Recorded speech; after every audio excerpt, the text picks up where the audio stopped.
So Ann, tell me about the old number 4. Number 4?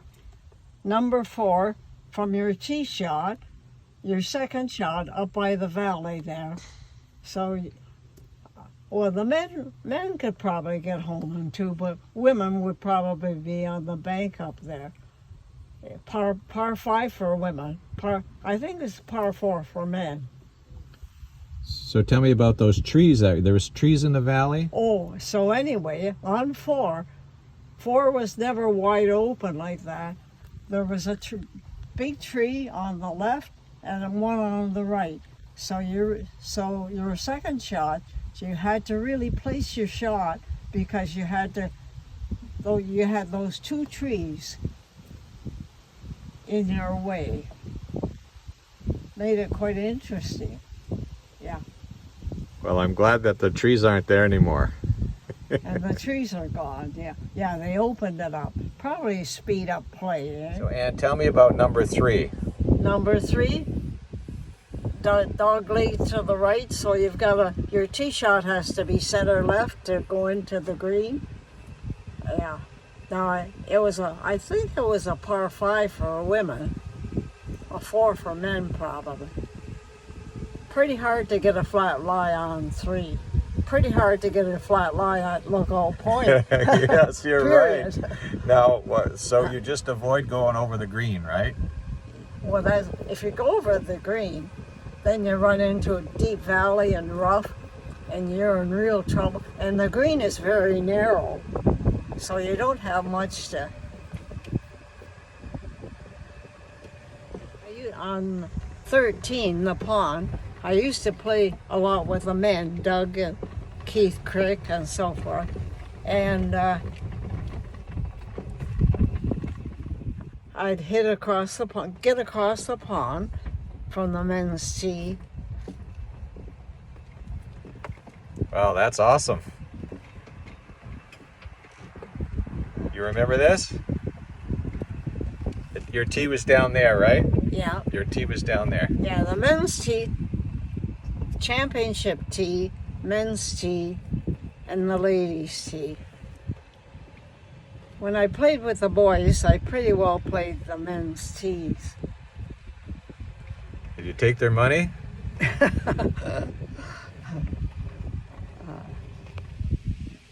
The par 3? Yes. Yeah. I pretty well hit a 4 wood there, I think. On number 8? Par 3, uphill? Yes. Yeah. Yeah. I might, maybe a 2 iron, but I think I was pretty well a 5 wood there. Yeah, it was always windy there too, right? Yeah. Now tell me about S.O. Mason. What did he want to do with that hole? Oh, yeah. S.O. Mason, many years ago, number 8 and 9, he wanted to cut those out, and he wanted to put a par 3 down through the bush parallel to 3 fairway, but it never developed. Never happened. No. Interesting. It was a suggestion. Okay. The course is pretty much the same. 75 years ago. That's right. That's right. Tell me about Presbyterian Pass. How did you play that? That's the par 3? No, Presbyterian Pass. Yeah, number 8. That's what it was called, the Presbyterian Pass. I think I pretty well hit a 4 or 5 wood there. Oh, okay. It's uphill. Yeah. Elevated green. Yeah. Yeah.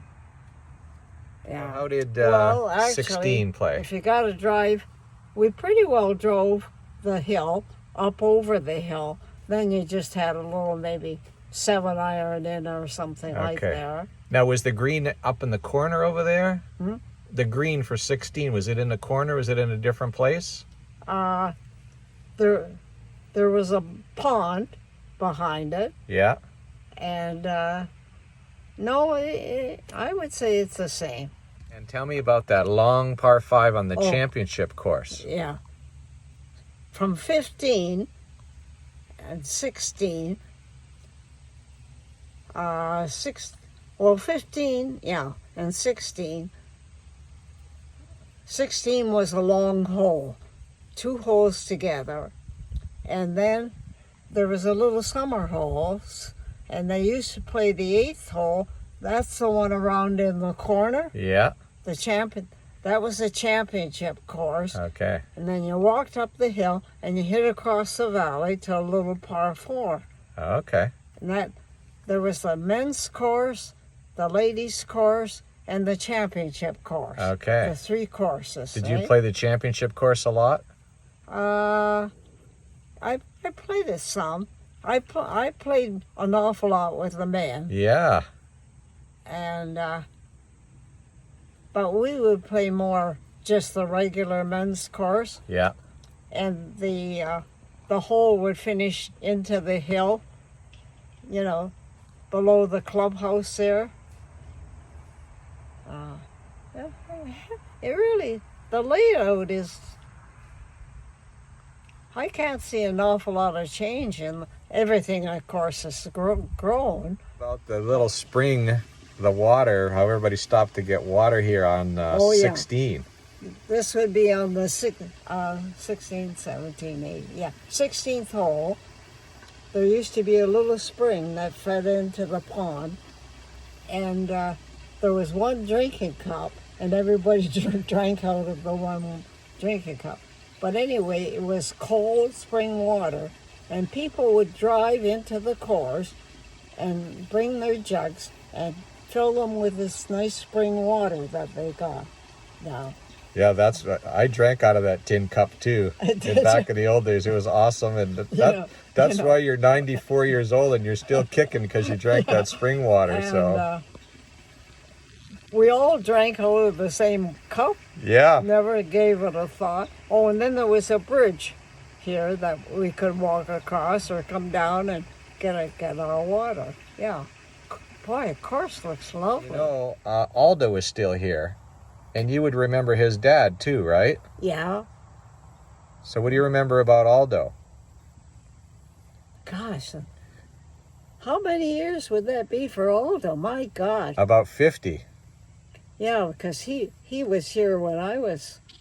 Yeah, and he's really doing a good job, isn't he? Yeah. Boy, the course. Imagine if you had this course in Toronto, eh? Yeah. Yeah. Beautiful. All right, Ann. So tell me about 17. How did you like 17? Oh, I liked it. A nice little par 4, not much trouble. About a drive and a 7 or 8 iron into the green. And just straight away, no problems. I think, yeah. I think then you had to get set up for 18, right? Yeah. Yeah, we'll go there next. So here we are on 18. So tell me how you played 18. Well, up the center, actually, you can't pretty well cut it short because of the trees. You've got to go up the center of the fairway and go in from the right pretty well. And did you hit this green in 2? Well, you could. It was tough, though, because it was an elevated green, eh? Yeah, it's tough now. It was a tough green to hit into. Let's see what he does. Yeah. Tell me about 18th green. How did you play 18th green? Well, you have to read it. Best to be below the hole, then you can putt it up. Okay. If you're on the side, then you've got the curves to play. Eh? You have to study the curves. I think it's a difficult par 4. Yeah, for sure.